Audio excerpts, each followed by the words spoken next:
İki ayrı yerdə Doppler müayinə olunubdur. Bir gün fərqli. Yəni 2 gün öncə bu olunubdur, bir gün öncə bu olunubdur. Burada yazılan rapora əsasən xəstənin damarında varikoz xəstəliyi görülüb və nəticə olaraq qeyd olunub. Evla məsləhətdir. Yəni lazerlə əməliyyat lazımdır deyə göstərilib. Bu 2 gün öncədir. Bu isə bir gün öncədir. Buradakına görə isə dərin vena deyirik, bud venası. Həmin damar zədələnibdir.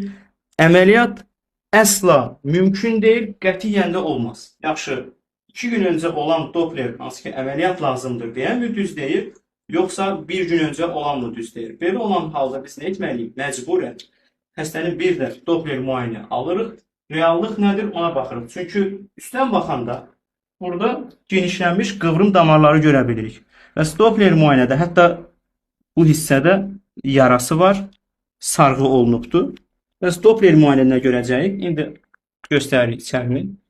Monitoru göstərək zəhmət olmasın. Dərin vena deyirik, bud venası.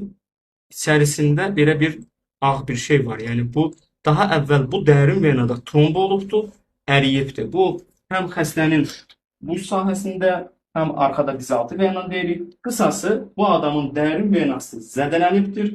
Azərbaycanda və dünyanın hər hansı bir ölkəsində bu dərin venanı bərpa edəcək metod yoxdur. Bu adam daimi olaraq damar cürabı geyinməlidir. Düzgün ölçüdə, keyfiyyətli, vaxtaşırı düzgün qulluq etməklə.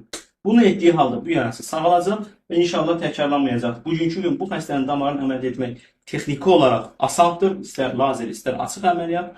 Ancaq əməliyyat olmaz, yanlış bir addım olar.